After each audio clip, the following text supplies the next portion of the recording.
मुझे इसका असली उद्घाटन तो विवाहों के लेखों में जो होगा मेरा नाम लिखवा दिया।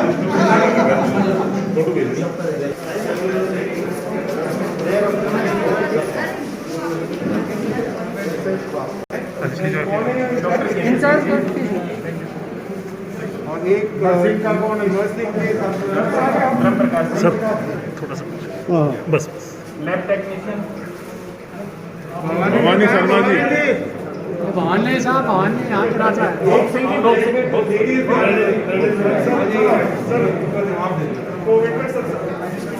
बहुत सबसे अच्छा वैक्सीनेशन सेंटर चलाया है।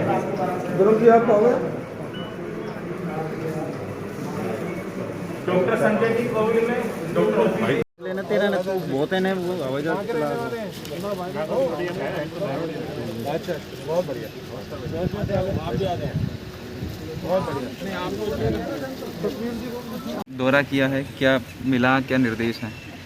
बहरोड जो हमारा हॉस्पिटल है काफ़ी अच्छा हॉस्पिटल है। मैं ये कहना चाहूँगा कि एक ऐसा हॉस्पिटल है जहाँ लोग प्राइवेट पे जाने की बजाय सरकारी के अंदर जाते हैं।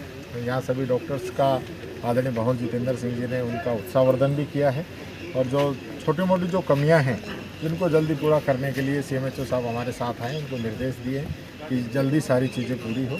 और हमारे यहाँ से MLA साहब ने काफ़ी कोविड के समय में काम करके जो ज़रूरतें थी यहाँ की पूरी कराई। और अब आने वाले समय में और भी किसी प्रकार की कोई ज़रूरत होगी, जैसा हम मान के चल रहे हैं कि तीसरी लहर आ सकती है, तो उसके लिए बच्चों के लिए खास तौर से विशेष ICU यहाँ पे तैयार कराया जा रहा है। ऑक्सीजन के लिए पूरी व्यवस्था, ऑक्सीजन का यहाँ पे प्लांट लगाया जा रहा है ताकि जो क्राइसिस इस समय ऑक्सीजन का आया था वो भविष्य में उसकी दोबारा हमारे सामने। बच्चों के लिए कितने बेड निको पीको के होंगे सर? अभी टोटल जो ICU है उसका 50% बच्चों के लिए हम यहाँ पे उसके लिए रिजर्व कर रहे हैं। डॉक्टरों की भर्ती 3 PhD 8 PhD 2 डॉक्टर हैं। नहीं अभी तो यहाँ डॉक्टर्स हैं काफ़ी, और भी अभी भर्ती हो रही है 1000 डॉक्टर्स की। तो मैं समझता हूँ हफ्ते 10 दिन के अंदर और डॉक्टर हमको यहाँ पे और मिल जाएंगे। बाकी UTB पे भर्ती कर रहे हैं, जहाँ भी कोई पोस्ट खाली है उसके लिए सरकार पूरे प्रयास कर रही है कि हम तुरंत सारी सीटें भरें।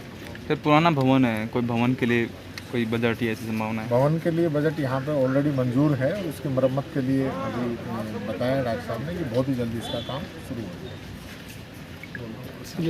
देखिए मैं ये कहना चाहूँगा कि देश की आज़ादी के बाद में सबसे बड़ा आंदोलन आज यहाँ पे पूरे देश के अंदर किसानों के द्वारा चलाया जा रहा है। उन्हीं में से एक शाहजहाँपुर बॉर्डर है जहाँ पे हम किसानों का जो शहीद स्थल है वहाँ पे हम खड़े हुए हैं। और मैं कहना चाहूँगा एक ऐसी सरकार जो किसानों ने जिसको चुना था, आज वो किसानों के खून से होली खेल रही है। लगातार सर्दी गर्मी बरसात के अंदर लाखों की संख्या में किसान यहाँ पे डटे हुए हैं और सरकार उनकी सुनने को तैयार नहीं है, वार्ता करने को तैयार नहीं है। ऐसा तानाशाही हिटलरशाही कभी शायद कभी रही हो जैसी आज देखने को मिल रही है। मैं अब भी ये कहना चाहूँगा केंद्र सरकार से, मोदी जी से, कि वो भगवान उनको सद्बुद्धि दे और वो किसानों की बात सुने और इनकी जो मांग है, और मांग भी कुछ नहीं मांग रहे, जो जबरदस्ती सरकार इनको दे रही है वो ये लोग नहीं चाह रहे, तो उसको जल्द से जल्द मोदी जी इन किसानों की सुने और समझौता वार्ता करके इनको राहत दे।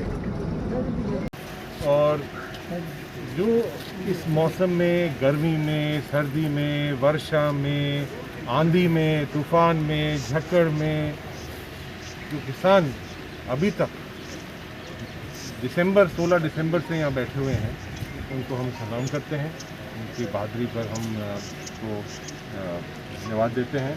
लेकिन इसके ऊपर एक सबसे बड़ा सवाल ये पैदा होता है कि जो किसानों ने और देश ने, जनता ने एक सरकार चुनी थी और इसलिए सरकार चुनी थी कि वो इस देशवासियों का और गरीब तबके का ध्यान रखे। बहुत उम्मीदों के साथ वो सरकार चुनी और उस सरकार ने जो आज बर्ताव किया है किसानों के साथ, हमारे अन्नदाताओं के साथ, ये बहुत दुर्भाग्य की बात है। और आप देखिए कि सिर्फ 2-3 बड़ी कंपनियां हैं, अंबानी जैसी, अडानी जैसी कंपनियां हैं, उसको पूरा का पूरा देश तो उन्हें बेच ही चुके हैं। डिफेंस पूरा मिनिस्ट्री बेच चुके हैं, पावर मिनिस्ट्री बेच चुके हैं, यहाँ तक कि हमारा जो मैरीटाइम और नेवी की जहाँ तक खंडूबियाँ हैं उनको भी बेच चुके हैं उन कंपनी को। लेकिन अब वो इस देश के किसान और किसानों की ज़मीन तक बेचने के लिए हुए हैं। लेकिन इस देश की जनता, इन देश के किसान डटे रहेंगे और 2024 के चुनाव के अंदर इनका सूखा साफ करेंगे। सर, एक 25 सांसद हैं, बागी राज्यसभा सांसद भी हैं, उन पर बात आ रही थी। अब बालकनाथ कल आरोप लगा रहे हैं, प्रेस नोट जारी किया है कि सरकारें वेंटिलेटर पर हैं, कांग्रेस सरकारें जो हैं वेंटिलेटर पर हैं, इसलिए आरोप लग रहे हैं केंद्र पर। देखिए, मैं तो ये किसी का जवाब नहीं देता हूँ, किसी का वो आरोप लगाते रहें जो भी लगाएं, लेकिन जनता आरोप सब चीज़ समझती है कि क्या चीज़ है। लेकिन आप देखिए कि पिछले 6 महीने के अंदर आप जो महामारी आई है, जो कोविड की महामारी हमारे देश के अंदर आई है, ये किसके कारण आई है? पूरे विश्व के अंदर कोविड फैल रहा था, लेकिन मोदी जी और उनकी सरकार और हमारे यहाँ के इतने सारे माननीय सांसद, जो 25 सांसद जो जीत के गए हैं और इतने सारे 1000 सांसद विधायक हैं, मंत्री हैं, वो देख नहीं रहे थे कि देश के अंदर क्या होने वाला है। और जब महामारी आ गई तो ना ऑक्सीजन मिला, ना रेमडेसिविर इंजेक्शन मिला, ना कोई व्यवस्थाएं यहाँ रही।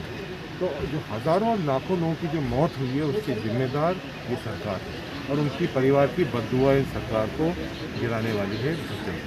सर, अब लगभग पूरे ज़िले की CHC आपने देख ली, PHC कई सारे देख ली। किस तरफ लगता है कि ज़िले में कहाँ और कमियाँ हैं जहाँ पूरी करने की ज़रूरत है और जहाँ अस्पतालों में मुश्किलें हैं, संसाधन नहीं है? माननीय मंत्री जी और हमारे और भी सभी सम्मानीय विधायक के साथ साथ सभी ज़िले की कई 20 जगहों पर हो गया है। और इसका मकसद ये है कि आगे जो तीसरा फेज़ कोरोना के बारे में जो बात चल रही है दुनिया में, इसके ऊपर विशेषज्ञ बोल रहे हैं, उसकी तैयारी हमारी अभी से ही रहे। इसलिए हमने सब जगहों पर दौरा लगाया है और जहाँ जहाँ कोई कमी पाई है वो कमियों को तुरंत माननीय मंत्री जी ने और सरकार ने दूर करा है। और मुझे बहुत खुशी, आज हम बहरोड के अस्पताल में आए हैं और बहरोड की भौगोलिक स्थिति से हाईवे के ऊपर भी है, आसपास का सिर्फ राजस्थान ही नहीं, लेकिन बहरोड का जो अस्पताल है उसका विश्वास हरियाणा और लगभग 4-5 जिलों का उसका रहता है। यहाँ तक कि कोटपुतली तक के और जयपुर तक के पेशेंट्स यहाँ आते हैं। तो इस अस्पताल को उप जिला अस्पताल बनाया जाए, अपग्रेड करा जाए, ये प्रस्ताव माननीय मुख्यमंत्री जी के पास भेजे हैं और उनसे हम निवेदन करेंगे कि इसको अपग्रेड करके जिला अस्पताल का स्तर इसको दिया जाएगा, जैसे सिर्फ अलवर जिला ही नहीं लेकिन आसपास के 4-5-7 जिलों को भी इसका लाभ मिलता है।